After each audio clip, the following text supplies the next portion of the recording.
lot of people like Corky Hageman genuinely, authentically benefiting from the use of marijuana as a medicine to help with a whole variety of medical conditions that are not ideally treated by the drugs that can be prescribed through pharmacies. But I think it's also the case that an enormous amount of scamming is going on, and that a good number of people are going to physicians, paying some money to get an authorization, and are using these dispensaries simply as a way of avoiding being arrested. And I guess I have to say, well, why not? If the system is there and it permits it, I'm not sure that I want to judge it. So let me talk a little bit about the arguments for legalizing marijuana and then some of the reasons why people are opposing it. The first point that the proponents of legalization argue has to do with whether or not marijuana use is harmful. From my reading of the scientific literature, moderate marijuana use by otherwise healthy adults, and I want to focus on that again, moderate use by otherwise healthy adults does not cause harm. But I want to quickly add, marijuana is not harmless.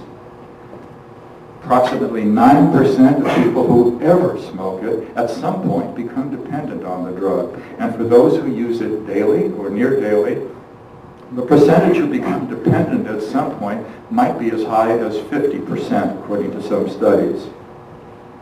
And then what about teenagers who smoke pot, particularly those who smoke it regularly? I think that's the major concern about marijuana, because what we see in some homes and in some adolescents who smoke marijuana, they're becoming derailed from the work that is necessary to do for a healthy and productive adult life. Dropping out of school, poor school performance, and disengaging from the normal kinds of growth and development that leads to a constructive adulthood. Teens who begin at an earlier age are at particular risk of developing later dependence and later psychiatric disorders. I ought to also mention, and it's just my intention here is not to be black or white, but to find a way of talking about shades of gray concerning this phenomenon, that there are many adolescents who experiment with marijuana, do not let it interfere with their schoolwork, and are not otherwise impaired. The issue of public safety comes up because driving while under the influence of pot moderately impairs driving performance, and for regular pot smokers there's an increased risk of respiratory illness, including bronchitis. So those who claim marijuana is harmless are simply wrong. On the other hand, as I've suggested, for moderate use by adults who are not otherwise ill or grappling with some kind of a chronic illness, marijuana does not appear to be harmful. So the first issue that proponents want us to think about has to do with harm, harmfulness, relative harm. The second point is that the criminal justice system costs associated with marijuana being illegal are wasteful. Here in our state and elsewhere across the country, millions of dollars are spent each year for incarcerating or arresting, prosecuting marijuana offenders. And if you are a reader of the Seattle Times editorial page, you've seen them estimate that the state could benefit by an estimated $440 million in new revenue every biennium if marijuana growing and selling were regulated and taxed. A third point that proponents bring up is that if marijuana were to be legally grown and sold, the monopoly enjoyed by the drug cartels would begin to be eroded. Nobody needs to remind any of us about the thousands and thousands of people murdered as a result of the underground drug industry. A fourth point is that marijuana prohibition has not been effective in preventing adults from growing, selling, and using the drug. A fifth is that there are inequities in how the current laws are enforced, with people of color carrying an inordinate burden in terms of arrest and conviction. And a final point that proponents of legalization have is that the enforcement of marijuana prohibition inflicts abuses on civil liberties, such as the tapping of private phones and the invasion of private homes. The opponents of legalization raised some critical points. In an op-ed piece in the Seattle Times, the director of a youth-serving agency said that legalization, even debating it, is sending a mixed message, a confusing message to young people, and leading to an increased rate of use among teens. She added that marijuana is addictive and that the potency of pot today is much greater than it was decades ago. She argues if marijuana were legal, more parents would smoke it. Teens would see that modeling that behavior. Teens would have access to it through their parents, and they'd see its use as more acceptable. For some of these same reasons, the former chief of police of Seattle, Gil Kurlikowski, has noted that the Obama administration is opposed to legalizing it. So I want to just sum up how this works for me, how it adds up for me. I believe it may be possible to better protect vulnerable parts of the population with a tightly regulated system than is the case under our current law. If given the chance, if given the mandate to do so, if through a law that charged the Washington State Liquor Control Board with regulating a system of growing and selling marijuana, I think it would be possible to pull the rug out from underneath the illicit market and to minimize access to young people. As is the case with the enforcement of liquor laws, control board inspectors could enforce laws prohibiting sale to minors. From my point of view, one of the major costs of our current illegal system is misinforming the public. People who want to see marijuana stay illegal tend to overstate the risks. And people who want to see marijuana become legal tend to understate the risks. And I would like the general public to be informed accurately. The timely science-based information I think is key to resolving a drug problem. I think that if a law were to be enacted, I want to see a per se definition of impairment similar to what we have with alcohol for what kind of a THC level in one's bloodstream is a definition of impairment. And finally, the kind of legalization alternative I'd support would generate income from sales and taxes and put it into science-based prevention programs and public education programs and treatment interventions for those who become dependent.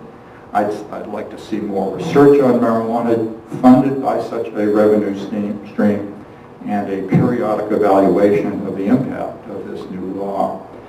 So while hardly thinking this is an ideal solution, I've come to a point after 4 decades of being a researcher in this field to believe taxing and regulating marijuana in this country is the wise approach. I've left far too little time for comments and questions, but let me stop and ask if anybody has some. Which would you say is more habitual, marijuana or alcohol? Which is more habitual, marijuana or alcohol? And I think alcohol would win in terms of the percentage of drinkers who eventually become dependent at some point, and certainly in terms of the societal costs. In your presentation earlier, you said that your job is to help people get out from under. Would you think if you legalize it, there would be more people that needed to get out from under? In a way, I worry about that. Nobody can say for sure, particularly in the early years, if a system like what I proposed were established, whether there would be a whole swell of new people experimenting with marijuana who otherwise wouldn't have, and whether a certain percentage of them will become dependent. Here's what I believe. I think eventually we'll find societal norms shaping what people do, including what people do who smoke marijuana, with fewer of them making bad decisions about it and fewer of them becoming dependent. I think. I was wondering about the teenage brain where the frontal lobe is not completely formed, and whether marijuana would slow that down. I was saying, because I've worked with a bunch of teenagers, that it seems like it took them a long time to mature, up to 25 or so. The question has to do with the developing teenage brain and whether or not marijuana smoking can impair that. And that's one of my major concerns.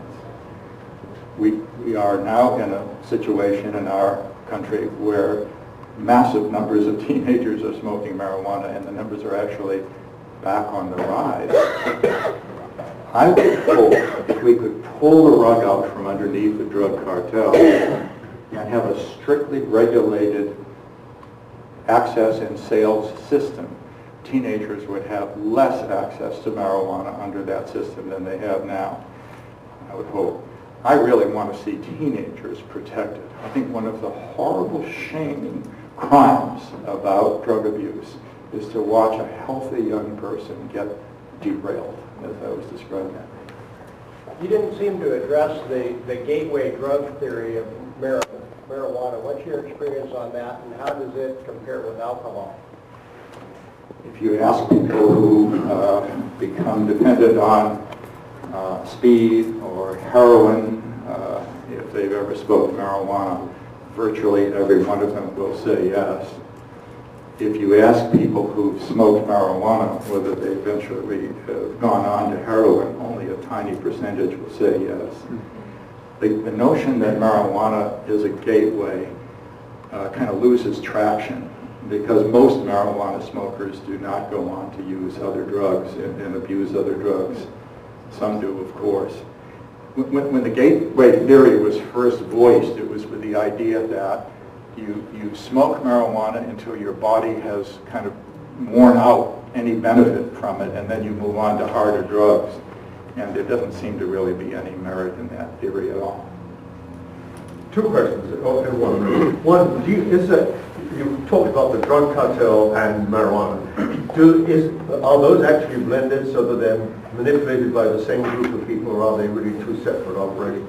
And the second thing I wanted to ask is, with your experience, when people are severely habituated to it and you're tempted to try to get them off, to what extent can you achieve rehabilitation? I'm going to answer the first question and then ask you to repeat the first one because I didn't understand it. The second question is, how effective is marijuana dependence counseling? And after having done studies on this since the mid-1980s, 11 different studies with well over 1,000 different subjects in the different studies, I have to tell you the success rate is modest, as it is with the treatment of other addictions and alcoholism. The success rate is modest. There are lots of people who benefit and who overcome dependence, and an awful lot of people who don't. Well, The first question had to do with separating.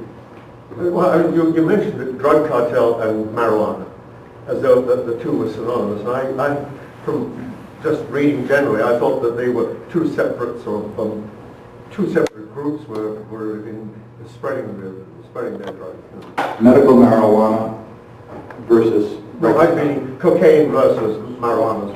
The cocaine group of organized international crime, I didn't know they were involved in the marijuana. The drug cartels are doing very well with a whole plethora of drugs that they gain profits from. The Rand Corporation did a study in which they estimated, though, that 60% of their profits come from marijuana sales. We've got time for one more question and a quick response.